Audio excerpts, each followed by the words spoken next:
షేక్ అన్వర్ గారి millionaires wealth creation workshop November 20న నిర్వహిస్తున్న ప్రోగ్రాంలో జాయిన్ అవ్వాలనుకుంటే వెంటనే సంప్రదించండి. నమస్కారం. నమస్తే అండి సార్, ఈ మధ్య కాలంలో నేను రీసెంట్గా చూసినవే భార్య 1 ఇయర్కి కానీ 2 ఇయర్స్కి కానీ పుట్టింట్లోనే ఉంటుంది, భర్త దగ్గరికి రాకుండా. సో అక్కడే జీవితాన్ని కంటిన్యూ చేస్తూ ఉంటుంది అన్నమాట. ఇటు భర్త ఫ్రస్ట్రేషన్తో ఎక్కువగా ఉంటూ ఉంటాడు.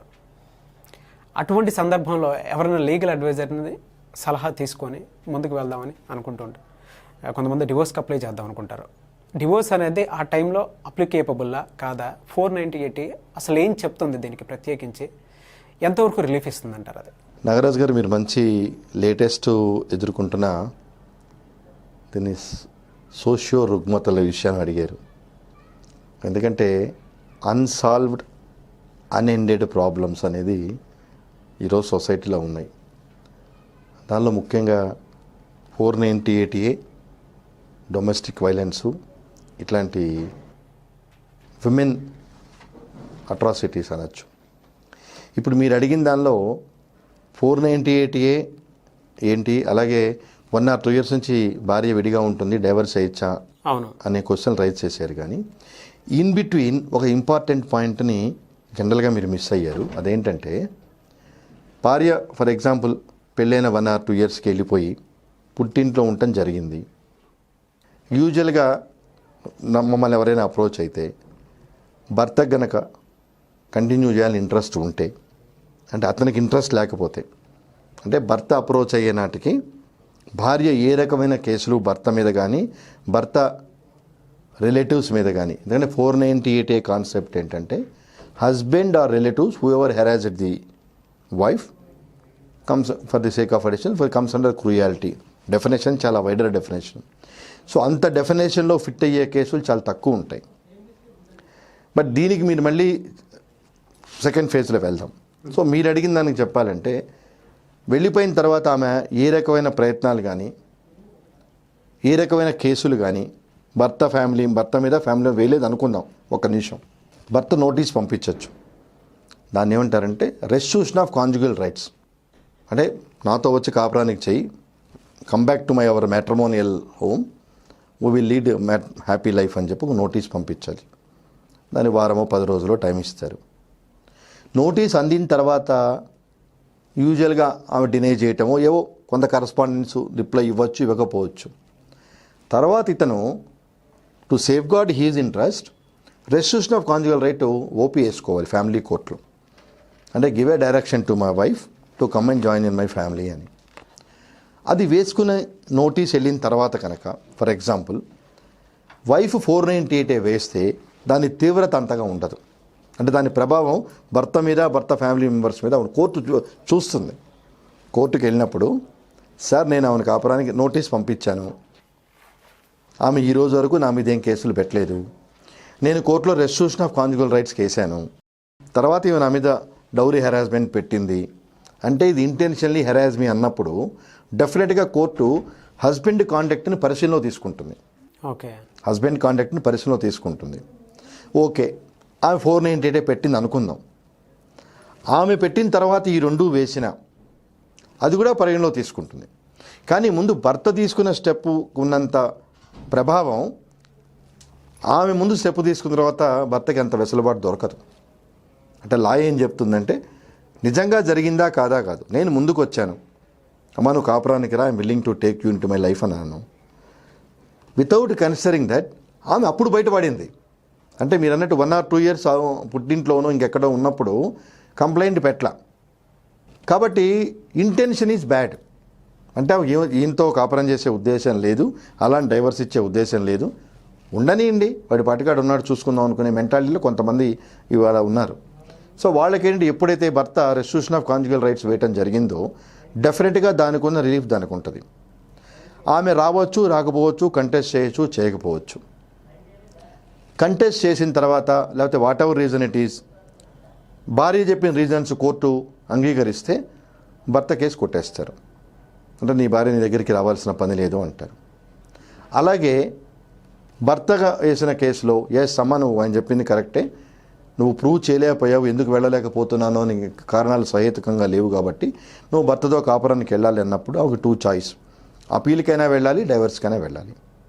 అలాగే భర్తకి 2 ఆప్షన్స్. ఆమెకు ఎగనెస్ట్గా వస్తే అపీల్ అయినా వెళ్ళాలి, డైవర్స్ అయినా వేసుకోవచ్చు. ఇది ఒక ఫేజు. కానీ ఈ 498 ఉంది చూసారా, ఇది పీనల్ ప్రావిజన్. 7 years ప్రూవ్ అయితే శిక్ష పడుతుంది. అంతవరకు వెళ్లకుండా పాత రోజుల నుంచి ఫ్యామిలీ కౌన్సిలింగు ఇదివరకు, ఇప్పుడు లా మారింది. ఆర్నేష్ కుమార్ జడ్జిమెంట్ వచ్చిన తర్వాత 2014లో లా చేంజ్ అయ్యి 498A కేసులు లేదా 7 సంవత్సరాల శిక్ష ఉన్న వేటికి డైరెక్ట్గా అరెస్ట్ చేయొద్దు. ఎందుకంటే ఇవి కాగ్నిజిబుల్ అఫెన్స్ కింద వస్తాయి. 498A అంటే కోర్టు పర్మిషన్ అక్కర్లేదు. పాత 2014 ముందు, అంటే ఇప్పుడు జరుగుతున్నాయి కానీ ఇప్పుడు ఒక లా అంటూ వచ్చింది. 2014 ముందు 498A పెట్టగానే భర్త సైడ్ వాళ్ళందరినీ తీసుకెళ్లేవాళ్ళు పోలీసులు. వాళ్ళు అరెస్ట్ చేసేవాళ్ళు, లోపల పెట్టే 2 రోజులు 3 రోజులు. మెయిన్ హస్బెండ్, అమ్మా నాన్నని పెట్టేవాళ్ళు, రిలేటివ్స్ని పెట్టేవాళ్ళు. తర్వాత వీళ్ళందరూ హైకోర్టుకి వెళ్ళటము, మాకు సంబంధం లేదని ప్రూవ్ చేసుకొని క్వాష్ చేయించుకుని ఇవన్నీ జరిగేవి. 2014 ఆర్నేష్ కుమార్ జడ్జిమెంట్ వచ్చిన తర్వాత సుప్రీంకోర్టు ఏం చెప్పిందంటే 498A కేసుల్లోనూ 7 సంవత్సరాల శిక్షణ కేసుల్లో ముందు నోటీస్ ఇవ్వండి, 41A నోటీస్ ఇవ్వండి, మీ మీద ఇలా అభియోగాలు వచ్చినా ఎందుకు అరెస్ట్ చేయకూడదని ఇవ్వండి.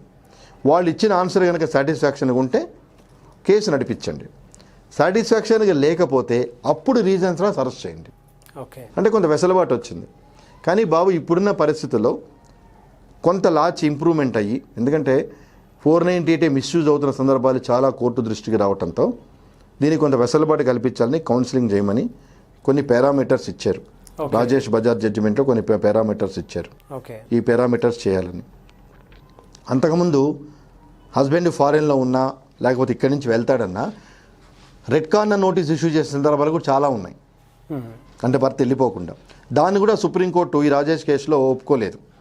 రెడ్ కార్నర్ నోటీస్ ఇవ్వాల్సిన పని లేదు, ఎందుకంటే ఇప్పుడు వచ్చిన ఈ వీడియో కాన్ఫరెన్స్ సిస్టమ్ వల్ల మనం అక్కడి నుంచి కూడా ఎగ్జామిన్ చేయొచ్చు అని చెప్పింది.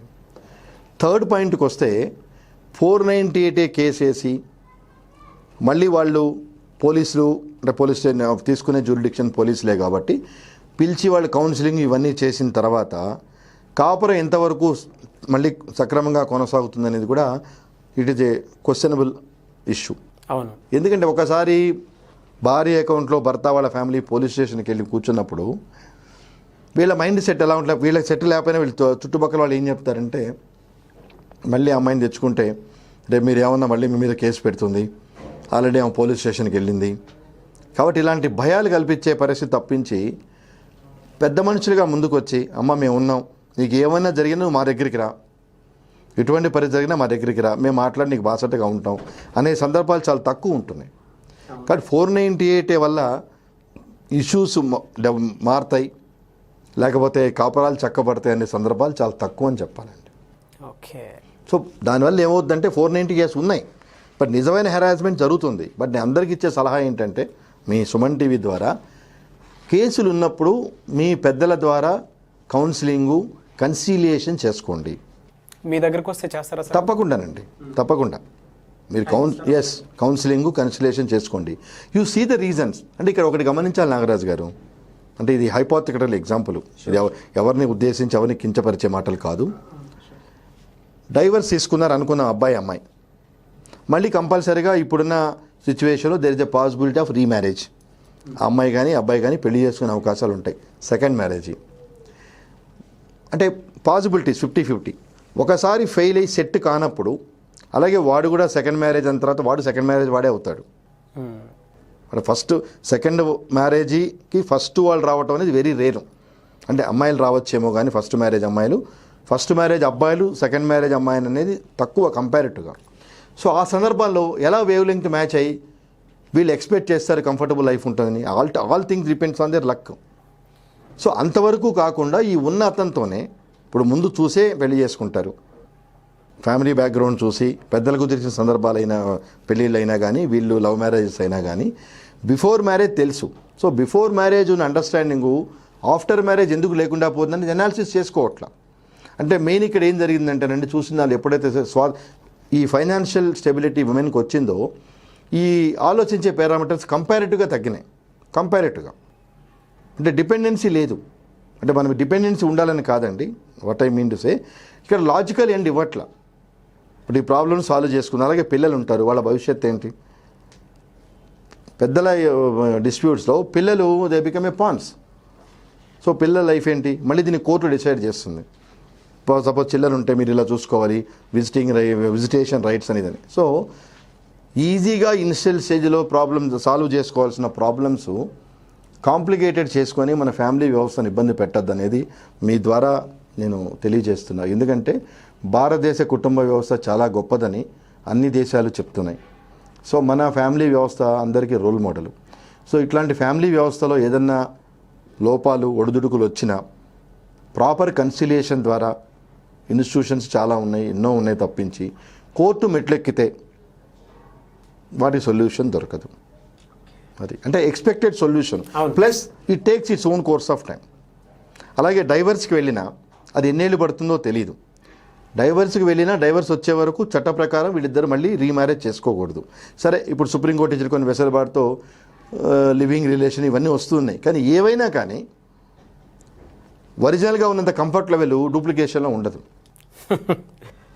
కాబట్టి టైం కన్జ్యూమెంట్తో మన జీవితాన్ని కోర్టులకు అంకితం చేయకుండా దేవుడిచ్చిన జీవితాన్ని మన పాటికి మనం మనకున్న పెద్దలతో మన కుటుంబ సభ్యులతో రెండు కుటుంబాలు పరస్పరం సంప్రదించుకొని ఎలా చేస్తే ఈ ప్రాబ్లం రెక్టిఫై అవుతుంది, ఎలా ముందుకెళ్ళాలని చేసుకొని సంతోషంగా ఉంటే అందరికీ బాగుంటుంది అనేది నా ఉద్దేశం. తప్పకుండా sir, thank you so much. నమస్తే అండి. చూశారు కదండి వీడియో. ఈ వీడియోపై మీకు ఏ మాత్రం డౌట్స్ ఉన్నా కింద కామెంట్ బాక్స్లో పోస్ట్ చేయండి. అండ్ దాంతోపాటు సలహాలు సూచనలు సంప్రదింపుల కోసం స్క్రీన్ మీద కనిపిస్తున్న నెంబర్కి వెంటనే మీరు కాల్ చేయొచ్చు. నాగరఘు గారితో మీరు మాట్లాడొచ్చు. ఫ్యామిలీకి సంబంధించినటువంటి ఇష్యూస్ ఏవైతే ఉంటాయో లీగల్గా మీకు ఏదైనా డౌట్స్ ఉన్నా సరే క్లారిఫై చేసుకోవచ్చు. అండ్ ఈవెన్ కౌన్సిలింగ్ కావాలనుకున్నా సరే భార్యాభర్తలు ఇద్దరు కలిసి అయినా, లేదంటే భార్య అయినా సరే భర్త అయినా సరే, లేదా డివోర్స్డ్ పీపుల్ ఉన్నా సరే ఖచ్చితంగా వేరే పెళ్ళిళ్ళ కోసం ఎదురు చూస్తున్నా లీగల్గా ఏ విధంగా వెళ్తే బాగుంటుందనే విషయం తెలుసుకోవాలనుకున్నా సరే స్క్రీన్ మీద కనిపిస్తున్న నెంబర్ వెంటనే సంప్రదించండి. ఈ వీడియోని లైక్ చేయండి, షేర్ మాత్రం తప్పకుండా చేయండి. ఇలాంటి మరిన్ని వీడియోస్ కోసం మా ఛానల్ ఫాలో అవ్వండి. Thank you.